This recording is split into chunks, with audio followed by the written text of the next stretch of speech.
ইলিয়াস তো এপিসোড বানায় পুচ্ছে আগুন জ্বালায় দিছে। পুচ্ছে আগুন নিয়ে আসিফ নজরুল এর কাছে যাচ্ছে, ওর কাছে দৌড়াইতেছে। ছাত্র নেতারা দেখলাম আসিফ নজরুলকে বাঁচাইতে আগায় আসছে, কিন্তু বাঁচাইতে পারবেন কি? আর আসিফ নজরুলকে কেন ধরা হইতেছে এভাবে? আমি মাসখানেক আগে এই এপিসোডটা করেছিলাম। এইখানে আমি ব্যাখ্যা করার চেষ্টা করেছিলাম যে কেন আসিফ নজরুলের বিরুদ্ধে ধারাবাহিকভাবে কওয়া হইতেছে। আবার বিষয়টা একটু বুঝে দেখি, এটা অন্য অ্যাঙ্গেল থেকে বুঝে দেখি। আসিফ নজরুলের সাথে আমার জমি জমা নিয়ে ঝগড়াঝাটি নাই। আসিফ নজরুলের হাসিনা বিরোধী লড়াই ভূমিকা নিয়েও কোনো প্রশ্ন নাই আমার কাছে। উনি যথেষ্ট ভূমিকা রাখছেন ওনার অবস্থান থেকে। আমার ব্যক্তিগত পাকা ধানে তিনি মই দেন নাই। বাঙ্গু এলিটেরা যেহেতু নিজের ধান্দা ছাড়া আর কিছু বুঝে না, অনেকে হাইপোথিসিস দাঁড় করাইছে নিশ্চয়ই কিছু ধান্দা ছিল পিনাকি বা ইলিয়াসের, সেটা হয় নাই, তাই চেতিছে। আসিফ নজরুল নিজেই বলুক তার কাছে ব্যক্তিগত কোনো ধান্দা নিয়ে পিনাকি বা ইলিয়াস গেছে কিনা। যাই হোক, যখন আসিফ নজরুলের অতীত ভূমিকার কথা বইলে কেউ ডিফেন্ড করতে যায় আসিফ নজরুলকে, তখন তারে করুণা করা ছাড়া আর কিছু বলার থাকে না। তার রাজনীতির জ্ঞান যে শিশু পর্যায়ের সেটা বোঝা যায়। রাজনীতিতে অতীত একটা রেফারেন্স, কোনো জাস্টিফিকেশন না। এই ভুলটা সবাই করে জন্যেই আওয়ামী লীগের অতীত ঐতিহ্যের দোহাই দিয়া তার রাজনীতিতে পুনর্বাসনের কথা বলে।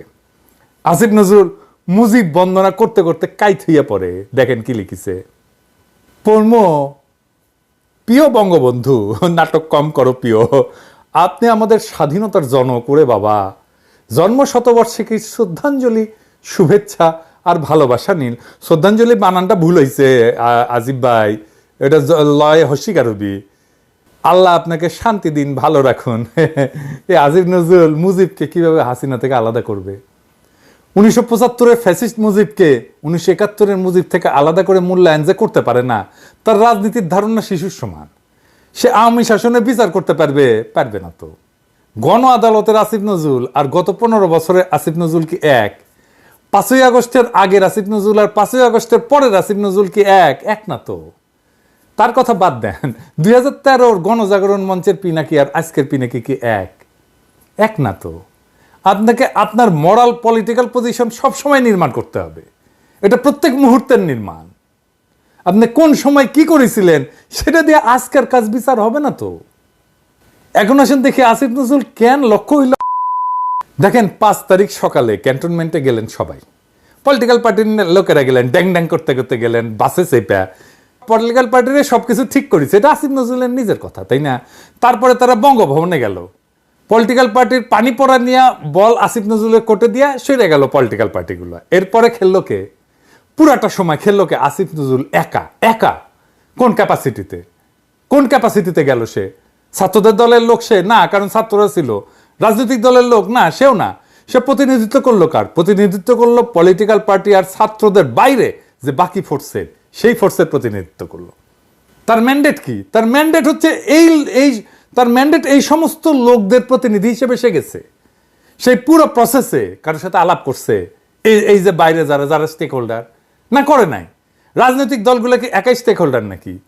18 তারিখ থেকে পলিটিক্যাল পার্টিগুলোর কত রকম চাপাচাপি করা হয়েছে, বাচ্চাদের এই আন্দোলনকে পিক করেন, এখন আপনারা কর্মসূচি দেন না, আমরা নৈতিক সমর্থন দেব, আমরা সরাসরি যাব না। বলেনি দলগুলা?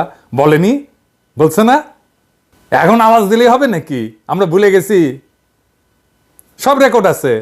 এখন বিরাট বড় স্টেক হোল্ডার হয়ে গেছে পলিটিক্যাল পার্টিগুলো, পাংখা গজাইছে, তাই না?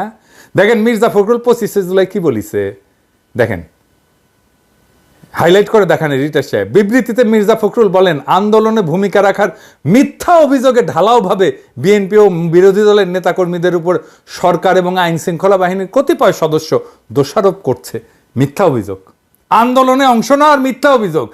মির্জা ফখরুল নিজে বলতেছে যে আন্দোলনে অংশ নেওয়ার মিথ্যা অভিযোগ, তার মানে তারা আন্দোলনে অংশ নেয়নি। বিএনপির নেতাকর্মীরা দেখেন, আন্দোলনে ভূমিকা রাখার মিথ্যা অভিযোগে, মানে আন্দোলনে আপনারা ভূমিকা রাখেন নাই, আপনার নেতা এটা বলছে।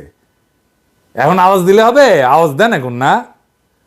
দেশটা কি রাজনৈতিক দলের বাপের? দেশটা কারো বাপের না। এই স্লোগান আসছে এই আন্দোলনের সময়, এই বিপ্লবের সময়। রাজনৈতিক দলের বাইরে যে শক্তির প্রতিনিধি হিসেবে গেছে আসিফ নজরুল, তার সাথে সে কথা বলে নাই, এইটা তার প্রথম মিস্টেক। তাছাড়া সে কোন যে ওইখানে গেছে? সে যদি আমাদের সাথে কথা বলতো, রাজনৈতিক দলগুলোকে দাবরানি দিতে পারতো না বিপ্লবী সরকার না করলে? তাহলে আসিফ নজরুল কেন ছিল ওইখানে? কোন কামলাটা সে খাটতে গেছিল? রাজনৈতিক দলের কামলা খাটতে গেছিল, তাহলে যেটা বলা হয় সেটা বলে আমি করি নাই। তাইলে কি করতে গেছে এখানে? উপদেষ্টাদের কে সিলেক্ট করছে? বলে আমি করি নাই। আপনি যদি পাওয়ার ট্রান্সফারে যুক্ত থাকেন আসিফ নজরুল, তাহলে কোন আক্কেলে আপনি নিজে উপদেষ্টা হন?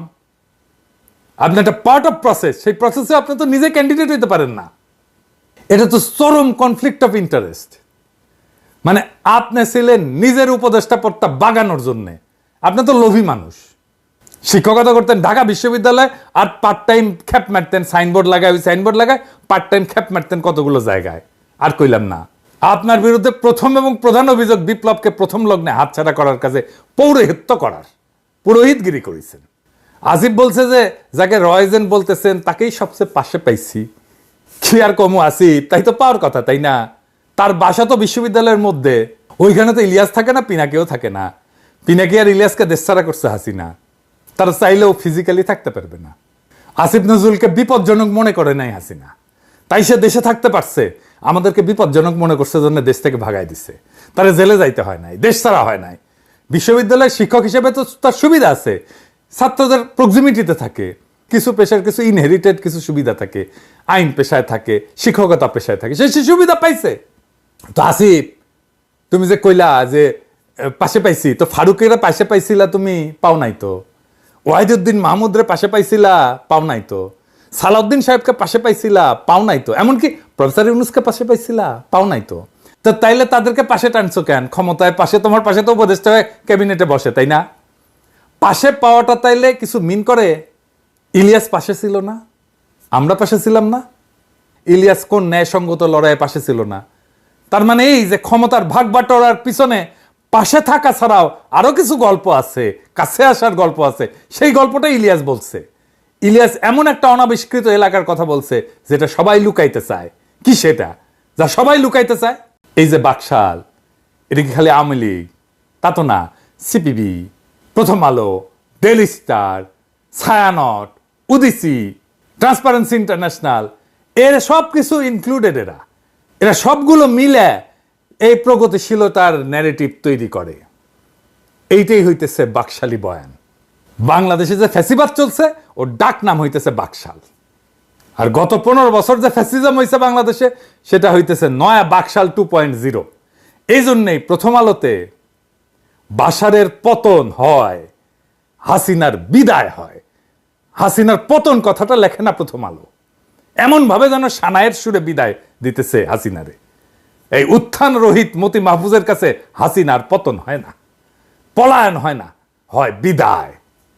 এই যে টোটাল সিস্টেমের পার্ট আসিফ নজরুল। আসিফ নজরুল এই টোটাল বাকশালের পার্ট। তার সাথে প্রথম আলো সখ্য, প্রথম আলো পার্টনারশিপ, এটা তো সময়ের পরীক্ষায় উত্তীর্ণ। এবং সে তো নিজেই বলে যে তার প্রিয় প্রথম আলো। তো এই নয়া বাকশালের সিস্টেমটা টিকে ছিল, বা বলা ভালো এখনো টিকে আছে। এই যে সিপিবি, এই যে Prothom Alo, Daily Star, Chhayanaut, Udichi, Transparency International, এগুলোর উপরে ভর দিয়া, এগুলো হয়তো একটু দুর্বল হয়েছে কিন্তু ভ্যানিশ হয়ে যায় নাই। এটা সব সময় থাইকা যাবে। এরাই হইতেছে বাকশালের মেইন ফোর্স। এরাই বলে আমরা উপদেষ্টা বানাই। এই যে ডেইলি স্টারের সাংবাদিক বলছিল না, আমারে উল্লেখ কইরা উপদেষ্টা বানাই। এটা এত শক্তিশালী যে এখনো তার সামনে গরু জবাই দিলে পুলিশ তো পিটায়, মির্জা ফখরুল ঝেপে পড়ে, আর মাহমুদুর রহমান মান্না কয় এটা নাকি ফেজলামি। মানে গরু জবে করা ফেজলামি। ইয়া মানে ভাই, 1971 তো দামরা ছিলেন, 68 সালে তো চিটাগাং ইউনিভার্সিটিতে ভর্তি হয়েছিলেন, 3rd ইয়ারের ছাত্র ছিলেন ইকোনমিক্সের। গর্ত ঘুরেছিলেন কোনটি? মুক্তিযুদ্ধে তো যান নাই। আপনার কি আদৌ রাজনীতি করার নৈতিক অধিকার আছে? 68 সালে বিশ্ববিদ্যালয়ে ভর্তি, 1980 সাল পর্যন্ত ইলেকশন করিচ্ছেন।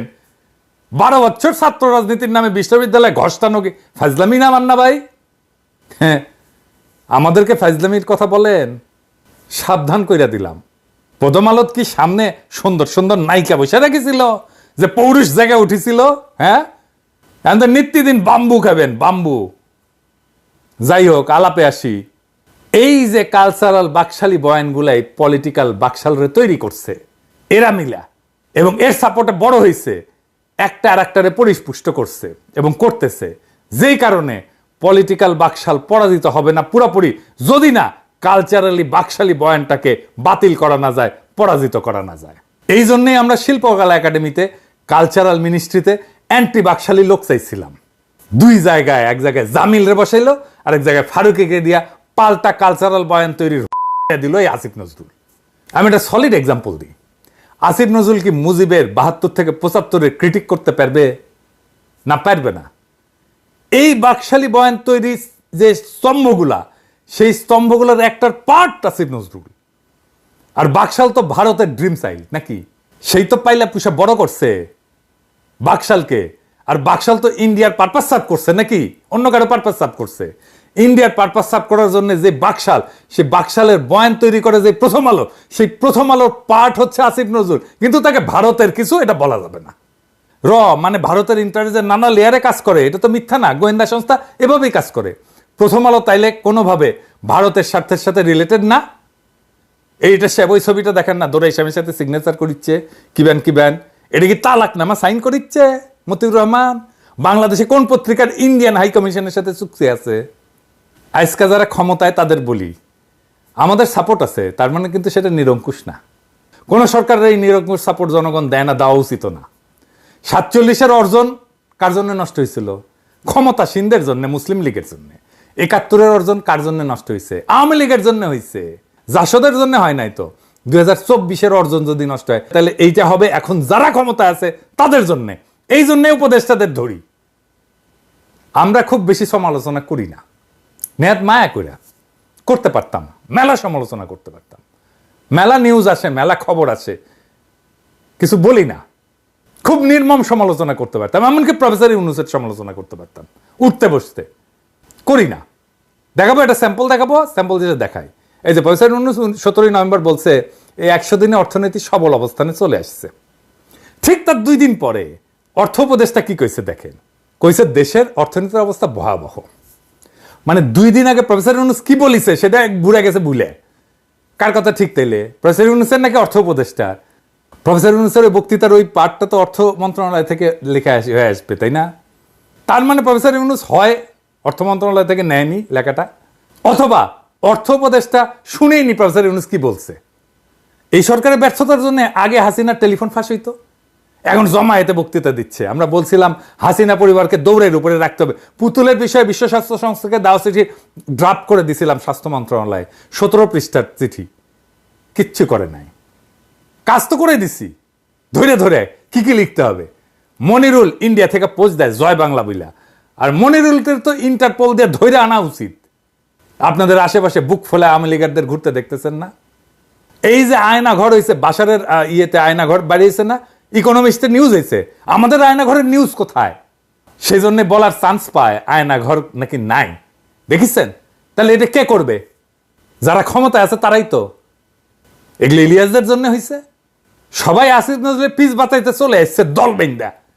ইলিয়াসরে ধরো, এখন ইলিয়াসরে ধরো, কথা কিছু কওয়া যাবে না আসিফ নজরুলের। ক্ষমতা সবসময় প্রশ্নের মুখে থাকবে, সমালোচনা হবে, কঠোর নির্মম সমালোচনা হবে, সেটাই সভ্য দুনিয়ার নিয়ম। প্রফেসর ইউনূসের সরকার হাসিনার সরকার না যে সমালোচনা নিতে পারবে না। আসিফ নজরুল মিটিংয়ে যাইয়া কয়েকদিন আগে কইছে কারে যেন জাতির পিতা ঘোষণা দিতে হবে। হঠাৎ করে মনির বললো কি, একজন ব্যক্তি সম্পর্কে নাম নিব না, বললো আসিফ ভাই আমার মনে হয় তারে এই জাতির পিতা বানায় দিলে না দেওয়া পর্যন্ত সে থামবে না। মানে তারে জাতির পিতা না বানায় দেওয়া পর্যন্ত সে থামবে না, অথবা তারে জাতির পিতা বানায় দিলে পর্যন্ত সব সমস্যার সমাধান হয়ে যাবে। জাতির পিতা মানে নতুন জাতির পিতা। হ্যাঁ, আসিফ নজরুল মুখ সামলে কথা বলবেন। আবার কইছে কারে উদ্দেশ্য কইরা, কোটা সংস্কার আন্দোলনকে কে যেন কইছিল আতাতের আন্দোলন। কেউ কেউ বলে দেখবেন যে কেন বিপ্লবী সরকার হলো না, কেন শহীদ মিনারে আমরা শপথ দিলাম না, কেন সাংবিধানিক পথে গেলাম। ফর গড সেক আপনাদেরকে রিমাইন্ড করাই দিই, তাদেরই কেউ কেউ যখন এই ঐতিহাসিক ছাত্র আন্দোলন শুরু হয় বলেছিল এটা আতাতের আন্দোলন, সাজানো আন্দোলন, বলেছিল না? বলেছিল। সবাই হাততালি দিছে, হাসাহাসি করিচ্ছে, দেখেছেন? আমি খুঁজতে লাগলাম কে কইছে, কারে কারে আসিফ নজরুল কইলো, খুঁজে খুঁজে পাইলাম খালেদ মহিউদ্দিনের সাথে টক শো। শুনেন, এখন আওয়ামী লীগ যে এরকম সরকার 15 বছরের বেশি সময় ধরে তারা ক্ষমতায় আছে, তাদের সামনে ডিল করার মতো আরো অনেক বিষয় আছে তাদের। তো আপনার কাছে কি মনে হয় যে তারা যদি সরকারের মানে আইন আদালতের কাঁধে বন্দুক রেখেও এটা করতে চায়, এটা কেন করবে? মানে কোটা ব্যবস্থা মুক্তিযোদ্ধাদের জন্য চালু করে সরকার আসলে কি গেইন করবে বা কি গেইন করতে চায়? আমরা তো এরকম অনেক সময় শুনি যে বিএনপি সবচেয়ে বড় মুক্তিযোদ্ধাদের দল, আমরা এরকম শুনি মুক্তিযোদ্ধারাই এখন আওয়ামী লীগের সবচেয়ে বিপক্ষে অবস্থান নিয়েছে, আমরা শুনি বামদের মধ্যেও অনেক বড় বড় মুক্তিযোদ্ধা রয়েছে। তো এটা কইরে আসলে সরকার কি মানে অর্জন করবে? সরকার যদি চায়, আমরা যেরকম মেকানিজমের কথা শুনি, সরকার তো যাকে খুশি তাকে চাকরি দিতে পারে আসলে, মানে নানা রকম মেকানিজম করে। না, আমি আপনাকে বলি, আমার কাছে মনে হচ্ছে সরকারের মধ্যে, সরকার মানে তো আর শুধু আমাদের প্রধানমন্ত্রী না, সরকারের মধ্যেও তো আমরা দেখেছি এমন কোনো এলিমেন্ট আছে যারা ভুয়া মুক্তিযুদ্ধের সার্টিফিকেট দিয়ে হলেও চাকরি পেতে উৎসাহী। ভুয়া মুক্তিযোদ্ধা কিন্তু একটা বাণিজ্যও তো আছে, দেশে আছে না? তো এই বাণিজ্যের লোকগুলোকে মারা গেছে, এটা তো সরকারের মধ্যে আছে, ঠিক না?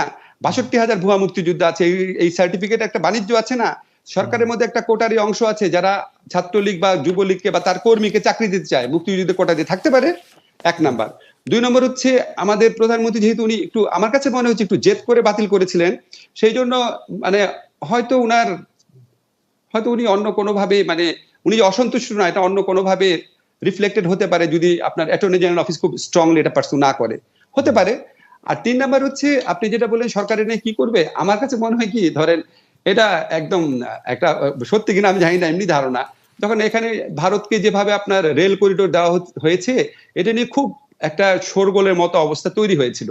এখন পুরা যুব সমাজের মনোযোগ তো অন্যদিকে নিয়ে যাওয়া যায় এই সমস্ত ইস্যু টুনে, বিকজ এটা হচ্ছে তাদের চাকরির ইস্যু, এটা তাদের সবচেয়ে বড় ইমিডিয়েট ইস্যু হতে পারে। এখন আমাদের সরকারগুলোর মধ্যে তো স্বচ্ছতা নাই। কাজী নজরুল সেম সাইড হয়ে গেল না, আন্দোলনে অবদান আর স্টেকের প্রশ্ন তুললেন না মেহরবানি কইরা। যারা ক্ষমতায় আছেন তারা ধরলে কলে ছুটতে পারবেন না, একেবারে কচ্ছপের মতো কামড় দিয়ে ধরবো। বাঙ্গো এলিট আপনাদের সাথে থাকতে পারে, কিন্তু আপামর সাধারণ মানুষ, সব হারানো মানুষ, দরিদ্র মানুষ, এরা ইলিয়াস আর পিনাকির সাথে আছে। পিনাকি আর ইলিয়াস তাদের কথা বলে। যদি সাধারণ মানুষের সাথে থাকতে চান, হাঙ্গের পিছে লাগবেন না, হ্যাঁ বরাবর কইরা দেব। কিন্তু যাই হোক, আমি অনেকদিন শহীদদের গল্প বলি না, আজ এক শহীদের গল্প বলবো। জুলাইয়ের যোদ্ধাদের পানি খাওয়াতে বাসা থেকে রাস্তায় এসেছিলেন মারিয়া সুলতানা রাখির স্বামী শহীদ নাজমুল। তিনি পানি খাওয়ালেন ঠিকই, কিন্তু নিজে পরিবারের কাছে ফিরলেন কফিনে আবৃত হয়ে। রাখির 2 বছরের ছোট্ট আরিয়ানাকে নিয়ে ভাড়া বাসায় এক অনিশ্চিত জীবন যাপন করছেন। নাজমুলের নিথর দেহ যখন হাসপাতালে পৌঁছে, রাখি আহাজারি করছিলেন। তার কথাগুলো শোনেন।